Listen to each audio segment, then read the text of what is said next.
Olá, eu sou o professor Vidal e o tema dessa aula será conjuntos. Olha, para não interromper a aula depois, já aperta o joinha e se inscreve no canal, eu espero.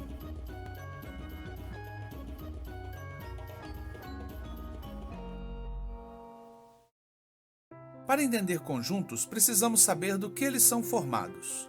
Elemento é qualquer objeto, ideia, fato, etc., que tomaremos como fonte ou objetivo do nosso trabalho.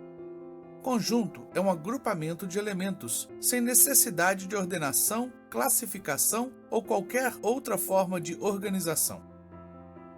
Para identificar um conjunto, podemos utilizar um limite físico. Por exemplo, o conjunto dos objetos abaixo delimitados pela linha vermelha. Ou poderia citar o conjunto de todos os móveis na sala da sua casa. Ou ainda, o conjunto de todas as pessoas em um estádio de futebol na hora de um jogo. Podemos utilizar também a descrição de uma característica inequívoca de todos os seus elementos e apenas deles. Por exemplo, o conjunto das pedras no desenho anterior. Ou o conjunto dos países da América do Sul. Ou ainda, o conjunto dos números do 0 até o 7. Podemos, por fim, apenas listar os elementos um a um do conjunto. Por exemplo, o conjunto dos estados da região sudeste que tem os elementos Minas Gerais, Espírito Santo, Rio de Janeiro e São Paulo. Ou o conjunto das frutas com o nome iniciado com a letra M, manga, maçã, mamão, morango, melancia, etc. Essas reticências indicam que existem muitos outros elementos e todos eles seguem as características identificadas pelos elementos citados, mas não se sabe quantos e quais são todos os elementos. Outro exemplo, o conjunto dos números 13, 14, 15, 16, 17, reticências, 35 e 36. Note que aqui sabemos todos os elementos desse conjunto. Mas como são muitos, usamos as reticências para indicar que omitimos alguns elementos na listagem escrita. Por último, o conjunto dos números 1, 3, 5, 7, 9, 11, 13, 15, etc. Esse conjunto é formado pulando o primeiro número e pegando o próximo, pulando o terceiro número e pegando o próximo, e assim por diante até acabarem os números. Aqui, as reticências indicam uma quantidade sem fim de elementos. Quando falamos sobre conjuntos, muitas vezes precisamos nos referir a conjuntos que já explicamos ou que já descrevemos anteriormente. Para evitar ter que ficar reescrevendo toda a descrição novamente, damos nomes aos conjuntos. Preferencialmente usamos uma única letra maiúscula.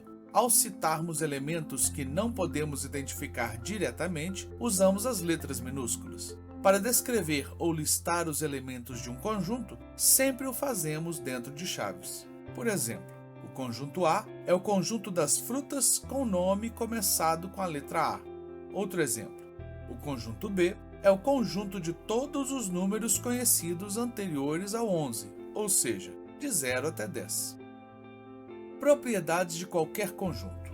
A primeira delas é a cardinalidade. Cardinalidade é a quantidade de elementos de um conjunto. O conjunto P abaixo, por exemplo, possui 8 elementos. Usamos o sinal antífen, ou cerquilha. Esse é o nome correto, mas muitos de vocês o conhecem pelo uso nas redes sociais. O nome desse símbolo em inglês é apenas hash, e como ele foi colocado pelo Twitter para dar destaque a uma etiqueta, que em inglês é tag, vocês acabam chamando pelo nome que o Twitter associou, hashtag. Para nós, em matemática, ele será chamado cardinal. Então podemos ler cardinal P é igual a 8, ou cardinalidade de P é 8. Veja esse outro exemplo. A cardinalidade de C é igual a 4. Um último exemplo. O conjunto D é o conjunto de todos os números quando tomamos o primeiro e pulamos o seguinte. Pulamos o próximo e tomamos o seguinte. E vamos pulando de um em um por todos os números. Esse conjunto possui uma quantidade sem fim de elementos. Dizemos então que a cardinalidade de D é infinita. Vale observar que o símbolo que mais parece um 8 deitado significa uma quantidade sem fim ou infinita. Esse símbolo, na verdade, é o desenho de uma fita de Möbius. A próxima propriedade é a da pertinência. Esta é a propriedade dos elementos que fazem parte do conjunto. O conjunto M é o conjunto das vogais A, E, I, O, U.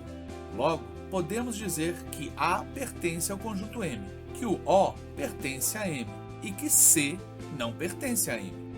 Vejam agora o conjunto N, com todos os números a partir do 1. Podemos escrever que 1 pertence a N. 23 também pertence a N. Lembre que a reticência representa todos os números que não foram escritos. Ele está lá. Porém, 0 não pertence a N. Um último exemplo. K é o conjunto de todos os planetas do Sistema Solar. Então, Marte pertence ao conjunto K e Plutão não pertence ao conjunto K. Agora a propriedade do conjunto unitário e do conjunto vazio. Unitário é o conjunto com cardinalidade 1, ou seja, possui um único elemento. E vazio é o conjunto de cardinalidade 0, isto é, que não possui elementos. O conjunto dos planetas conhecidos, onde existe vida, pelo menos até onde sabemos por certo, tem apenas um elemento, a Terra. Dizemos então que T é um conjunto unitário.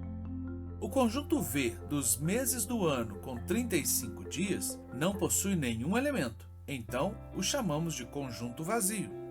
Vamos evitar representar o conjunto vazio com as chaves sem nada dentro. Vamos dar preferência pelo símbolo de uma bolinha cortada. Os dois são aceitos, porém o segundo evita algumas confusões desnecessárias. A propriedade seguinte é a da continência. Dizemos que um conjunto está contido em outro se todos os seus elementos também pertencem ao outro conjunto. Consideremos M o conjunto das vogais e L o conjunto de todas as letras. Todas as vogais de M também estão no conjunto L, então dizemos que M está contido em L ou que L contém M. Em matematiquês, escrevemos assim: usamos uma letra grega, delta, para não confundir com as letras dos conjuntos. Se para todo delta pertencente a M implica que delta pertence a L, então M está contido em L ou L contém M. Muito cuidado para não inverter. M não contém L, ou seja, L não está contido em M. Outro exemplo. O conjunto T já visto e o conjunto K com todos os planetas do Sistema Solar.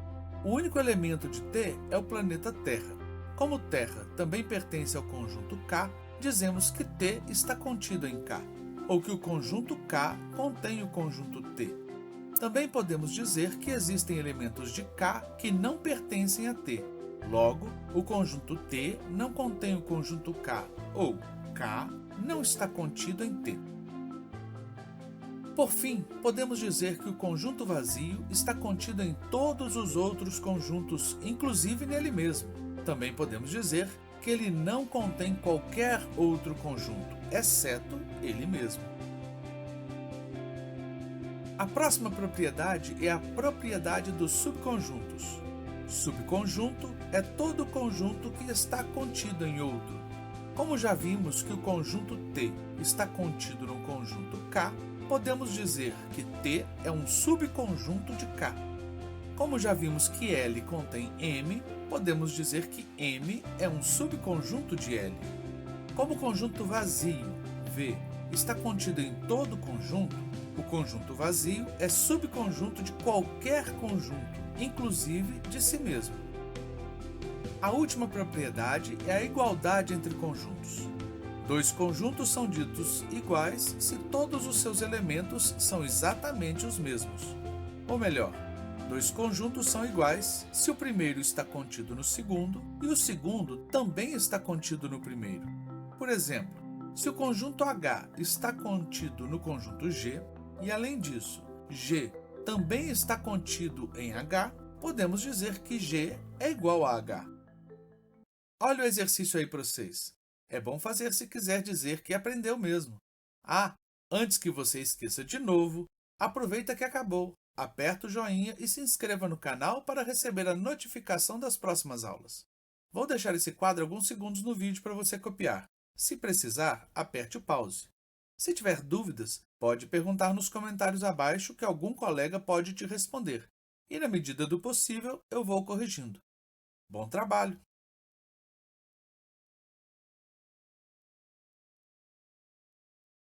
Então, por enquanto é isso. Até a próxima!